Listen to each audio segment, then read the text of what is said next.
There is something happening in nature between 3:30 to 3:40. It's a very significant part of the time.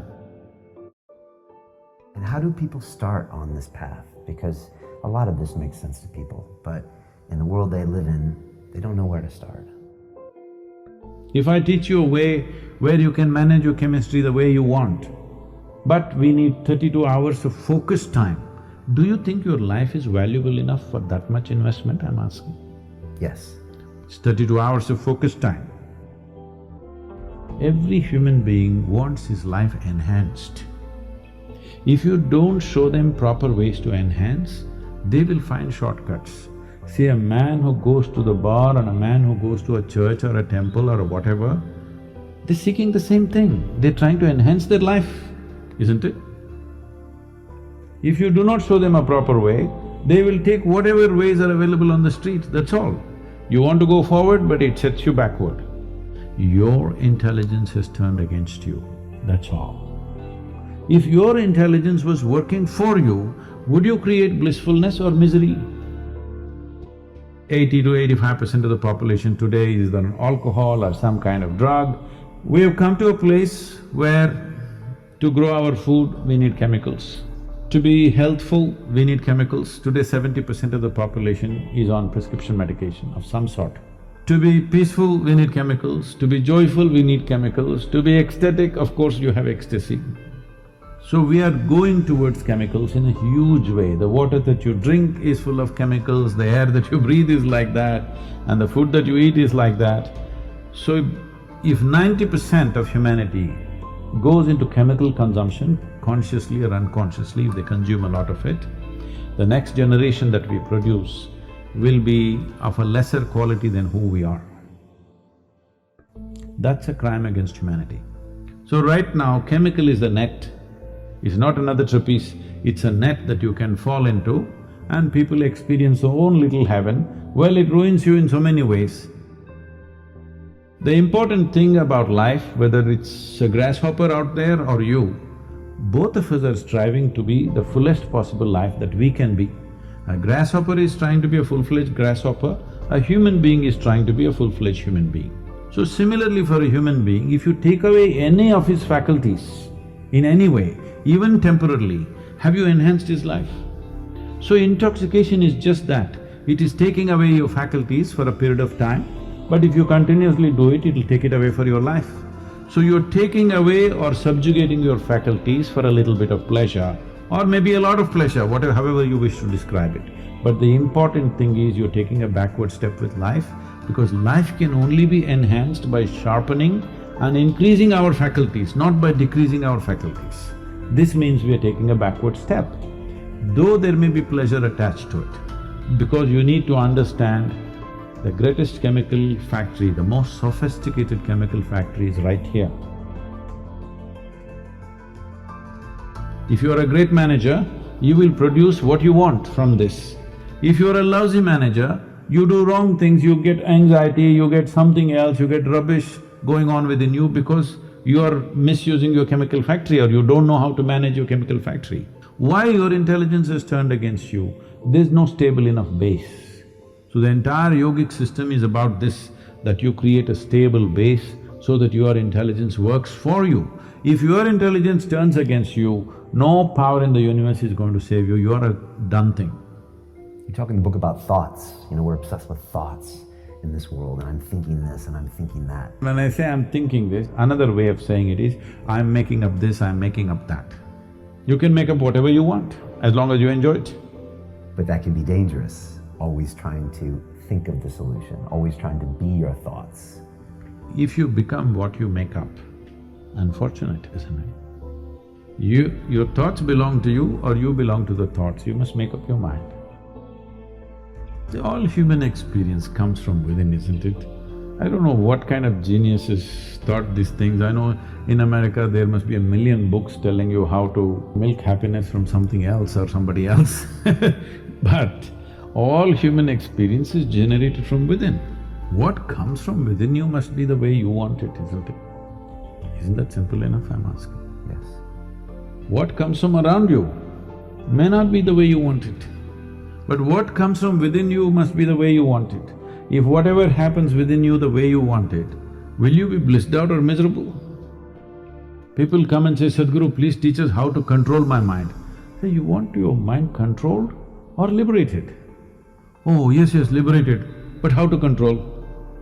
Because they think that intelligence is a serious problem. And it's been in their lives. So what is the solution? If you remove a part of your brain, you will be fine. You're essentially complaining, I wish I had the brain of an earthworm. This human brain I am not able to handle. Yes, that is a fact.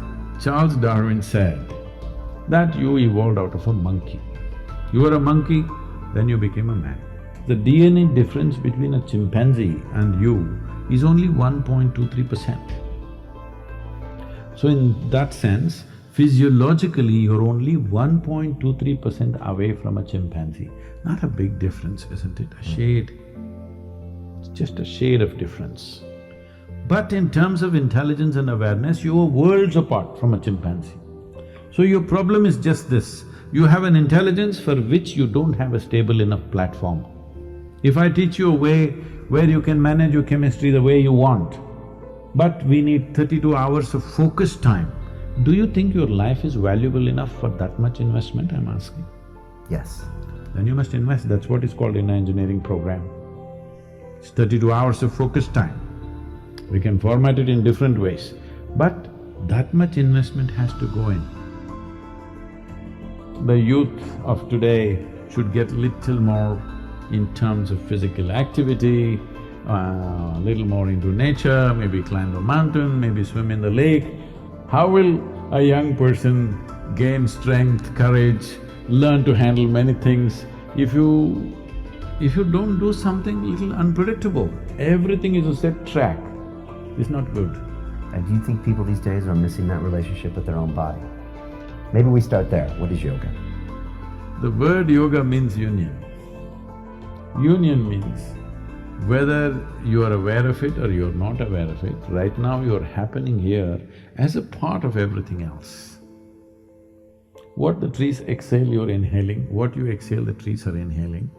Not just on the level of respiration, on all levels this is happening. What you think as myself is just a psychological boundary that you have set up. So yoga means consciously obliterating the boundaries of your individuality. So if you sit here, if you experience everything around you as myself, this is yoga.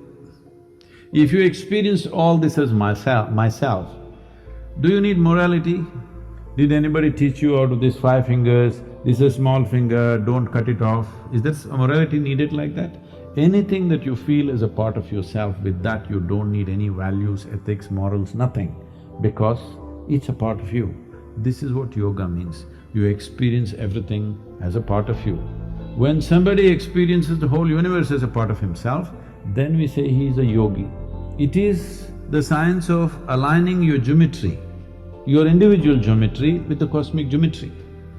When geometry is congruent with something larger, it becomes like that, it functions like that, it makes you experience yourself like that. So in that sense, you're trying to reorganize your geometry so that it's congruent to the larger or cosmic geometry. Once I started doing simple physical yoga, within a month or two, it doesn't matter where I am till today, morning 3:30 to 3:40, within those 10 minutes I always come awake. There is something happening in nature between 3:30 to 3:40, it's called Brahma Muhurtam in yoga, it's a very significant part of the time. So when that happens, your body just comes awake, it happens to everybody, but they don't notice it. So like this, many changes happened simply because simple yoga. So that's why I'm constantly reminding people, it doesn't matter for what reason you do the right things. Even for wrong reasons, if you do the right things will happen to you. Now it's simple, that doesn't mean it's easy. Well, it's not difficult either.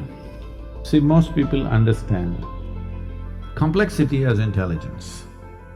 If they make themselves difficult, they are supposed to be intelligent.